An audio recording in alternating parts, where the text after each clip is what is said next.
ध्यान से सुनना। जल्दी से जल्दी अपना कल्याण कर सकते हैं और 60,000 वर्ष तपस्या करने के बाद भी अपना कल्याण नहीं कर सकते हैं, ऐसा भी है। 7 दिन में भी अपना परम कल्याण हो सकता है और 60,000 वर्ष के बाद भी झक मारने का हो सकता है। जैसे हिरण्याकश्यपु ने 60,000 वर्ष तपस्या की और अपनी इच्छा पूर्ति की, होड़ में लगे। तो 3 प्रकार का जगत है जो हमें दिखता है, उसको आदि भौतिक जगत बोलते हैं। जिससे दिखता है और जिससे संचालित होता है उसको आदि दैविक जगत बोलते हैं। और इन दोनों जगतों का जो मूल तत्व है, आत्मा ब्रह्म परमात्मा, वो अध्यात्म है। ध्यान से सुनना, इसको सुनने से भी ऐसा फल होगा, ऐसा पुण्य होगा कि जिसका मैं वर्णन नहीं कर सकता। अभी आज तुमको ऐसी सार बात बताऊंगा कि आपका कितना मंगल होगा उसका वर्णन मैं नहीं कर सकूंगा, खाली सुनने मात्र से। स्नातम तेन सर्व तीर्थम, उसने सारे तीर्थों में स्नान कर लिया। दातम तेन सर्व दानम, उसने सब कुछ दान कर लिया। कृतम तेन सर्व यज्ञम, उसने सारे यज्ञ कर लिए। येन क्षणम मनः ब्रह्म विचारे स्थिरम कृत्वा, क्षण भर के लिए ब्रह्म परमात्मा में जिसने मन को स्थिर कर दिया। मन को एकाग्र करना, उससे शक्तियां आती, लेकिन ब्रह्म परमात्मा में लगा देना वो बात अलग है। एकाग्रता से आदि दैविक जगत में प्रभुत्व आता है। हिरण्याकश्यपु ने ऐसा तपस्या किया कि मैं हिरणपुर, हिरण माना सुवर्ण, मेरे नाम का सोने का नगरी बनाऊंगा। 60,000 वर्ष तपस्या का फल हुआ कि हिरणपुर बनी। हिरण्याकश्यपु ने ऐसी तपस्या की कि सोने की लंका रावण ने बनाई, ऐसे सोने का हिरणपुर, हिरण माना सोना, हिरण्याकश्यपु का हिरणपुर। और रावण से भी उसकी पब्लिक ज्यादा सुखी रहे, ऐसी उसके पास तपस्या थी।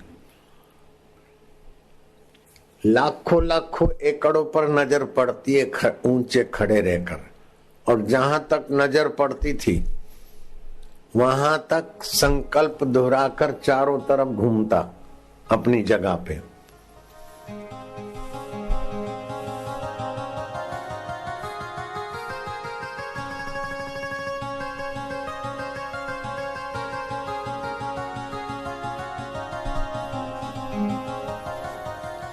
खेत खली पैदा हो जाते, खेड़ की जरूरत नहीं, बीज बोने की जरूरत नहीं, पानी पिलाने की जरूरत नहीं।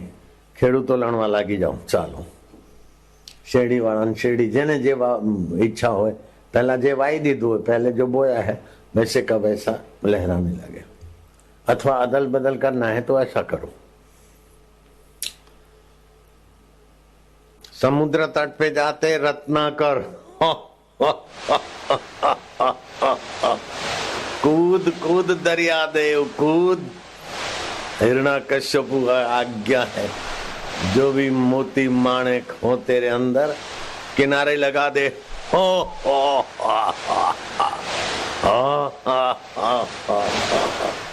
दरिया उछल उछल के मोती मणि किनारे लगा देते।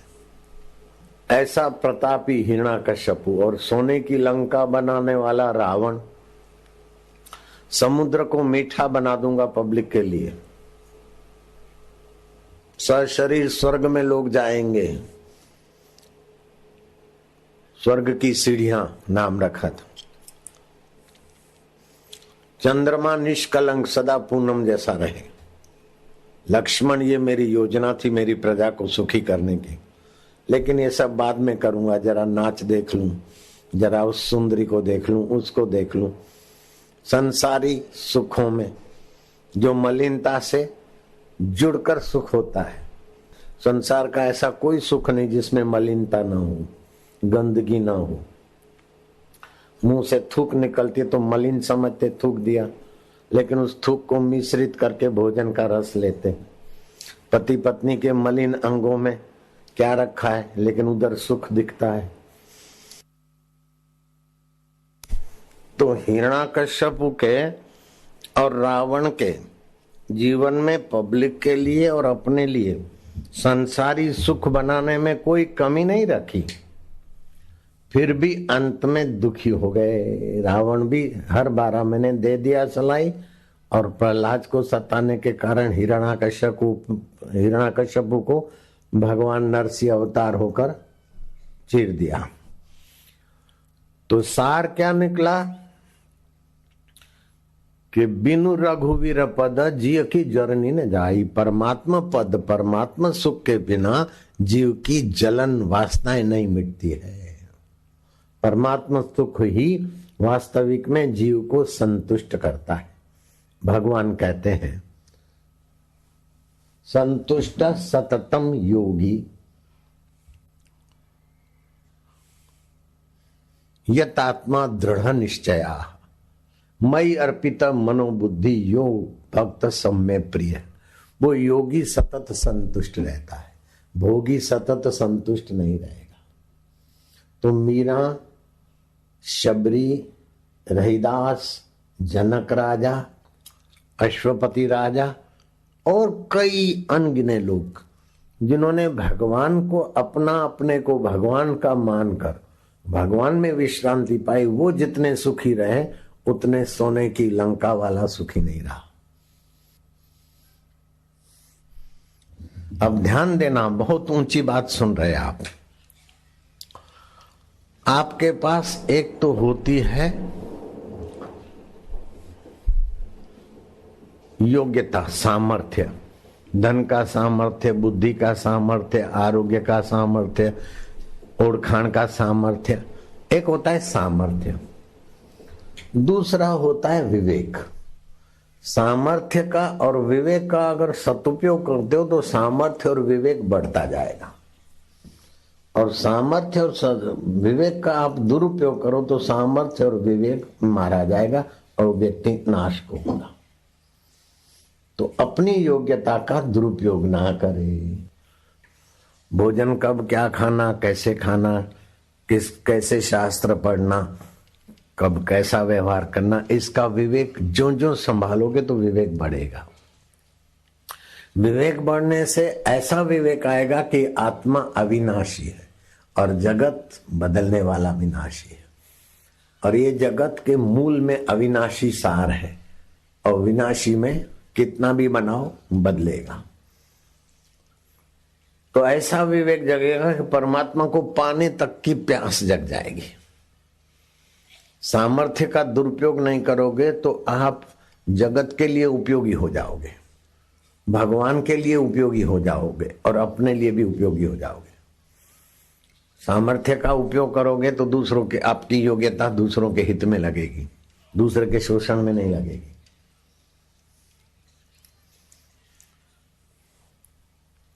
सामर्थ्य का सदुपयोग करोगे तो आप अपना भी पोषण करोगे, दूसरे का भी पोषण करोगे। विवेक का सदुपयोग करोगे तो आप भी सजाग रहोगे कर्म बंधन से और दूसरों को भी सजाग करोगे। तो जो सामर्थ्य का दुरुपयोग करता है वो अपना तो हानि करता है, लेकिन बहुतों की हानि होती है। जो सामर्थ्य का सदुपयोग करता है अपना तो लाभ होता है, मेरा लाभ हुआ, और कईयों का होता है। सामर्थ्य का दुरुपयोग करने से अपनी और दूसरों की हानि होती है। विवेक का दुरुपयोग करने से अपनी और दूसरों की हानि होती है। सदुपयोग करने से अपना और दूसरे का भला होता है। तो अब विवेक और सामर्थ्य का सदुपयोग करने में फल क्या होता है? ईश्वर प्राप्ति का उद्देश्य बन जाता है। सारे विवेक और सारे सामर्थ्य का सदुपयोग का फल है कि आपको भगवान को पाने की इच्छा हो जाए। सोने की लंका बनाने के बाद भी तो रोना पड़ा, हिरणपुर बनाने के बाद भी दुखी होकर मरना पड़ा, लेकिन शबरी भिल्लन ने सामर्थ्य का विवेक का सदुपयोग किया तो भगवान श्री राम ने जूठे बेर उसके खाए। ऐसी प्रेम रस से भरपूर थी। मीरा के आगे भगवान प्रकट हो जाते थे, सूरदास के आगे भगवान प्रकट हो गए, जनक के हृदय में भगवान का साक्षात्कार हो गया, लीलाशाह बापू के हृदय में भगवान का साक्षात्कार हुआ। तो उद्देश्य बन जाएगा ईश्वर प्राप्ति। जब ईश्वर प्राप्ति का उद्देश्य बनता है तो उसकी एकदम सरलता से ईश्वर प्राप्ति का एकदम सुगम उपाय।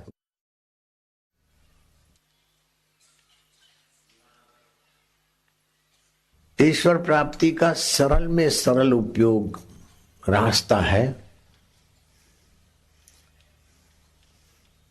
भगवान ने गीता में कहा है, जगत में भगवान को देखना।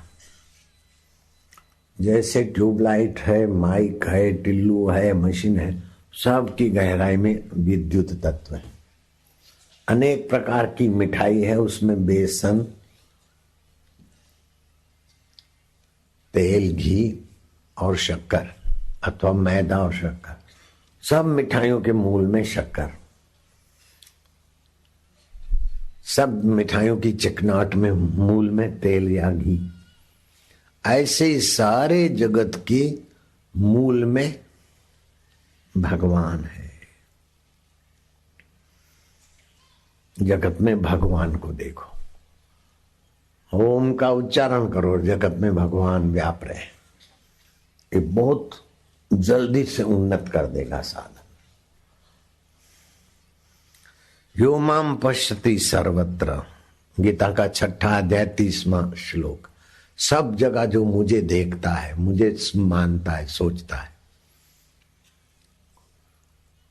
दूसरा है सब मुझ में देखता है। सब में मुझे देखे, एक उपाय, सब मुझ में देखे। जैसे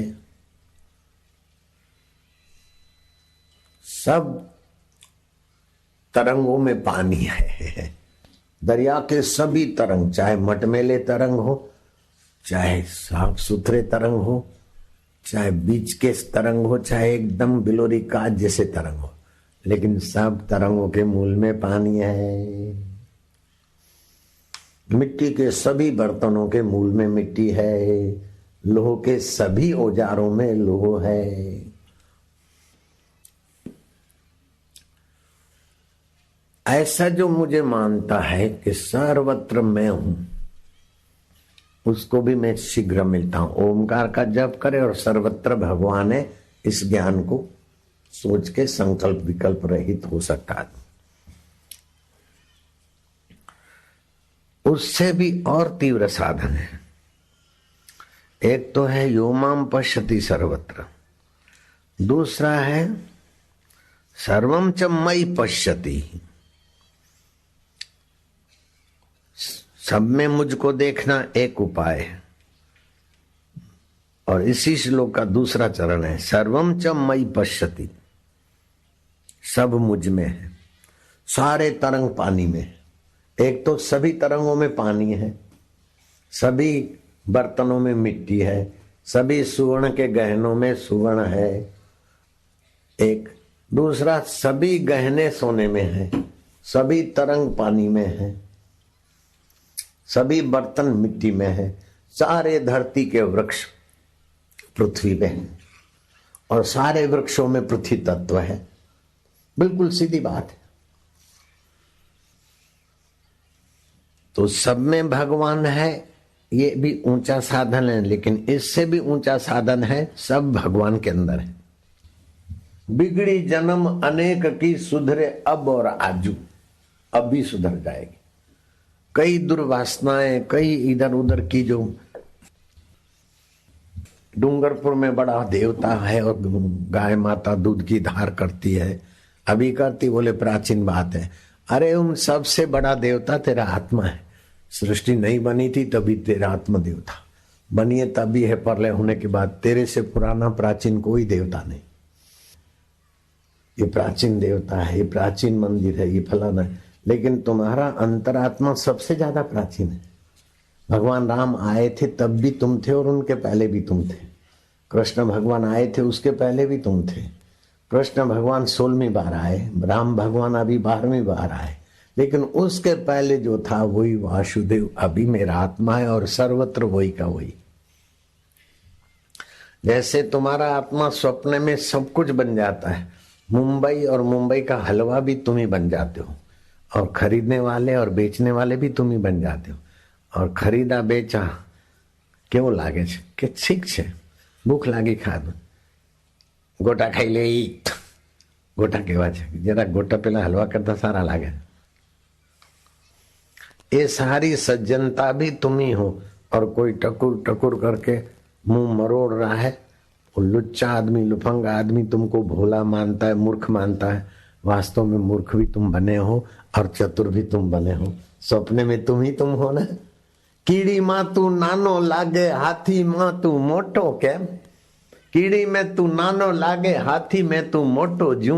बण बालक ने माथे बैठो, बण बालक ने रोवा लाग्यो, छानो राखण वाळो तू। ओ हला करो, छकलो डायो छे, चीकड़ो डायो छे, पाटले बेसीने आयो छे, पाटलो खसी गयो, मारो चीकड़ो हसी गयो। चीकुड़ा में झूठ मूठ नाम नहीं बोलता हूँ, चीकुड़ा है हमारा भगत है। कोई चीकू होए, सफरजन होए, जामफળ होए, जे होए, पण छे बधा पंच भौतिक शरीर ना। पंच भौतिक शरीर प्रकृति है और उसके अंदर फैला हुआ परमात्मा है। लेकिन प्रकृति परमात्मा को निकाल दो, सूत को निकाल दो तो कपड़ा नहीं रहेगा। मोहन थाल में से बेसन बेसन निकालो, खांड खांड निकालो और घी तेल निकाल दो, फिर मोहन थाल कितना रहता है? काई नहीं। ऐसे ही पंचभूतों में से परमात्मा सत्ता निकाल दो तो पंचभूत नहीं है। जब पंचभूत नहीं है तो तुम्हारा शरीर, कपड़ा, चीज वस्तु भी नहीं है। तो सब पंचभूतों के मूल में परमात्मा दिखते हैं और अनेक चीजों में। हाँ, શું આવ્યું છે કે ઘઉં છે? અરે હશે, હતાશા તો ઘાસ છે કે घास नहीं गेहूं छे। एक दाना भी गेहूं का नहीं दिखता। खेत में दूर दूर तक 100 बीघा जमीन में गेहूं बोया है तो किसान बोलता है गेहूं है, नया आदमी बोलता है ये तो घास है। घर आया कि आज तो ढोर हमारी गेहूं खा गए, ऐसा नहीं बोलते, घास खा गए। गेहूं का एक दाना भी नहीं है, लेकिन पहले गेहूं था, बाद में गेहूं आएगा। अभी जो हरा हरा गेहूं का पौधा दिख रहा है वो भी गेहूं रूप है। ऐसी सृष्टि के पहले परमात्मा थे, बाद में परमात्मा, तो अभी जो सृष्टि दिख रही वो भी परमात्मा है। मैंने कपड़ा पकड़ा, दाएं हाथ में एक छेड़ा है, बाएं में दूसरा है, पहले हाथ में भी कपड़ा है, दूसरे हाथ में भी कपड़ा है, तो बीच में क्या है? कपड़ा ही कपड़ा है। ऐसे ही पहले परमात्मा सत्ता थी, बाद में परमात्मा सत्ता, तो अभी भी अनेक रूप में परमात्मा सत्ता ही है। आवो छे ना तेवो छे, ये सब अनेकता लीला है उसकी। वहू आवी छे, सासू आवी छे, फलाणो, ये साचू नहीं। ये बधु थई थईने मटे स्वप्नमा, पण सत्य तो उसके मूल में है। तो ऐसा चिंतन करते हुए ओमकार का जप करे और ऐसा सत्संग का चिंतन करे तो जल्दी परमात्मा में मन एकाकार हो जाता है। क्षिप्रम भवति धर्मात्मा, धर्म के फल को पालेगा। हिरण्याकश्यपु ने तपस्या के फल को पाया था, रावण ने तपस्या से अपनी इच्छित वस्तु पाई थी। तो तपस्या से इच्छित वस्तु मिलना एक बात है, इच्छित फल मिलना एक बात है, लेकिन तपस्याओं को भगवान की प्राप्ति में मोड़ देना और भगवत तत्व का साक्षात्कार किया तो आहा। तो हिरण्याकश्यपु ने और उन जैसे लाखों करोड़ों लोगों ने तप करके अपनी वासना के अनुरूप वस्तुएं बनाई, पाई, भोगी, लेकिन अंत में भगवान क्या और मैं क्या हूं, ये जो मुख्य काम था रह गया। फिर से जन्मे और फिर से मरे। एक दिन इंद्र को सूझा कि मैंने ऐसा कैसा पुण्य किया है कि 33 करोड़ देवता मेरा सत्कार करते, 12 मेघ मेरी आज्ञा में रहते।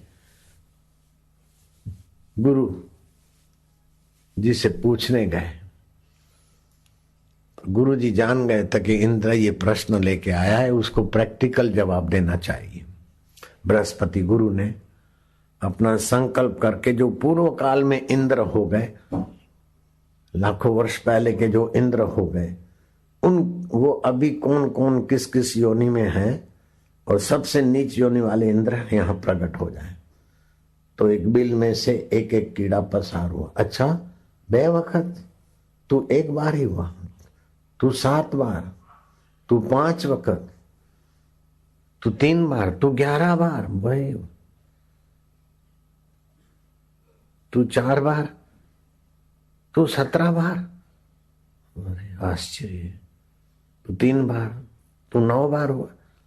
इंद्र देखते गए और बृहस्पति बोलते गए, एक एक जीव को देखते।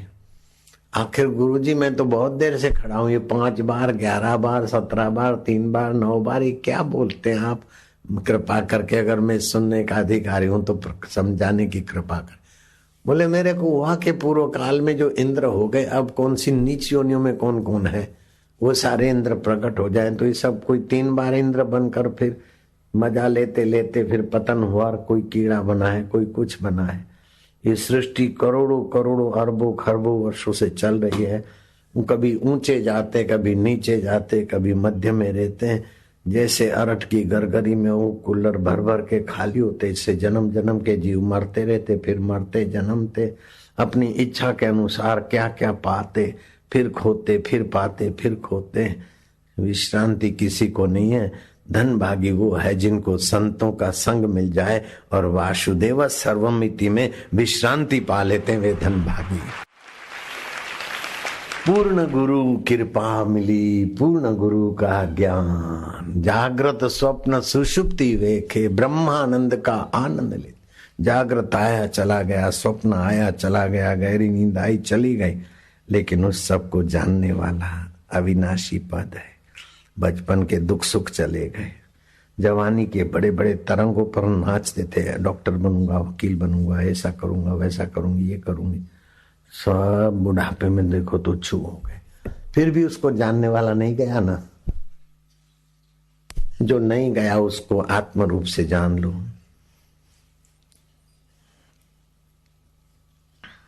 भगवान बोलते हैं उत्पत्ति प्रलय स्थान निधानम तथा अविनाशी बीजम भी मैं हूं।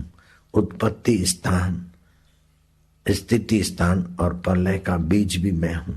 आप गेहूं के आटे में से भाखरी बना सकते, रोटी बना सकते, पूड़ी बना सकते, मेथी पाक बना सकते, लेकिन गेहूं का दाना तुम नहीं बना सकते।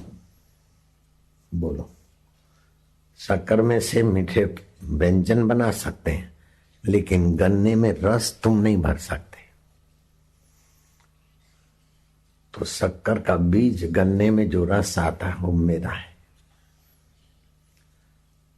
घास से दूध बन जाता है, लेकिन मूल घास धातु अथवा दूध बनाने का प्रभाव मेरा है। पानी से अंगूर बन जाते और करेले भी बन जाते। करेले से और अंगूर से तुम जूस की वैरायटियां बना सकते हो, करेले की वैरायटियां बना सकते हो, लेकिन करेले का कड़वा रस और अंगूर का मीठा रस धरती में तुम नहीं डाल सकते। उन सब का बीज मैं हूं। ऐसे ही तुमने भोजन किया और भोजन में से तुम्हारा आत्मा बाल भी बना देता है, खून भी बना देता है, चमड़ी भी बना देता है, आंखों की रोशनी भी बना देता है। तो तुम जैसे शरीर में सब बनाते, तो ऐसी सृष्टि में मैं बना देता हूं। तू मेरी नात का है, मैं तेरी नात का हूं, ऐसा समझ ले। तुम्हारी नातनो से आटलू मानी ले, पति क्यों लिया? उत्पत्ति प्रलय का स्थान निधान तथा अविनाशी बीज भी मैं हूं। प्रभव प्रलय स्थानम निधानम बीजम अव्ययम। सबका जो मूल बीज है वो मैं अव्यय हूं। शरीर का तो व्यय होता है, विचारों का व्यय होता है, लेकिन उसको जानने वाले आत्मदेव का व्यय नहीं होता है। बाल्यकाल का व्यय हो गया, यौवन का व्यय हो गया, बुढ़ापे का व्यय हो गया, धन का व्यय हो गया, लेकिन उसको जानने वाला आत्मा परमात्मा ज्यों का त्यों। तो ओंकार का जप कर और आत्मा परमात्मा सब जगह ज्यों का त्यों भरपूर है। जहां खाइयां थी वहां के बड़े बड़े महल बन गए, हीरो गोघे जय आयो। जहां गोघा था, बंदर था, वहां अभी बस्ती हो गई। जहां बस्ती थी वहां दरिया लहरा रहा है। मुंबई के किनारे जहां दरिया लहरा रहा था वहां बड़े बड़े टावर खड़े हो गए। कहीं जहां बड़े बड़े मकान थे मोहनजोदड़ो वहां उजाड़ हो गया। तो ये सब उत्पत्ति स्थिति प्रलय सब पर ब्रह्म परमात्मा में खेल होता रहता है, लेकिन परमात्मा तत्व ज्यों का त्यों। मिट्टी ज्यों की त्यों हूं। मिट्टी के बर्तन बनते दिखते हैं, चकोरे, ये वो, सुराई, माटलू, तपेलू, फलाणु ढींगू, लेकिन मिट्टी ज्यों की त्यों। गहने अनेक, सोना ज्यों का त्यों। ऐसे सृष्टियां अनेक, सृष्टियों का बीज मेरा परमात्मा ज्यों का त्यों व्यापक। ओम। तो आदि भौतिक, आदि दैविक। आदि दैविक जहां पहुंचता है वहां आदि भौतिक की पहुंच नहीं है, लेकिन अध्यात्म तो सर्वत्र भरपूर है। तो अध्यात्म ज्ञान होने के बाद शरीर में होने पर भी देह चता जेनी दशा वर्ते देहातीत ते ज्ञानी ना चरण मां हो वंदन अगणी। गुरु दीवो गुरु देवता गुरु बिन घोर अंधा। जय गुरु वाणी वेगड़ा रड़वड़िया संसार। तो वो गुरु की वाणी नहीं होगी तो कितनी तपस्या करे, रड़वड़िया संसार। कितना राजकुमार हो जाए, रड़वड़िया संसार। कितना धनी हो जाए, कितना राजाधिराज हो जाए, रड़वड़िया संसार। लेकिन गुरु की वाणी से गुरु तत्व का, गुरु माना सबसे बड़ा, गुरु तत्व का साक्षात्कार करना हो तो बड़ा सरल है। लेकिन कुछ पाना है तो वो पाके फिर मरना, बाकी फिर जन्मना, फिर मरना, फिर जन्मना। एक रास्ता है। दूसरा रास्ता है कि भगवत तत्व पाना, और भगवत तत्व में सब में भगवान है, अथवा सब भगवान में है, अथवा तो सब वासुदेव। ये तीन ऊंचे के ऊंचे भाव है। इन तीन भावों में से कोई भी भाव पकड़ ले, सब मेरे गुरु तत्व है। गुरु ही गुरु है, वासुदेव है, मेरे प्रभु ही प्रभु है अनेक रूपों में, अथवा सब प्रभु में है। सब में प्रभु है, सब प्रभु में, अथवा सब कुछ प्रभु है।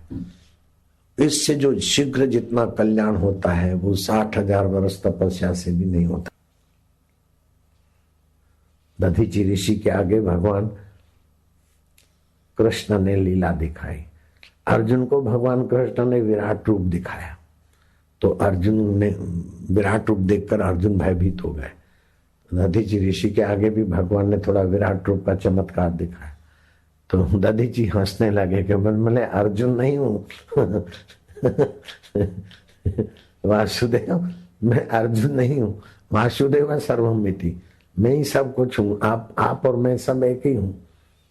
आपको देखना है तो मैं आपको विराट रूप दिखा दूं मेरे को क्या विराट रूप दिखाते हो।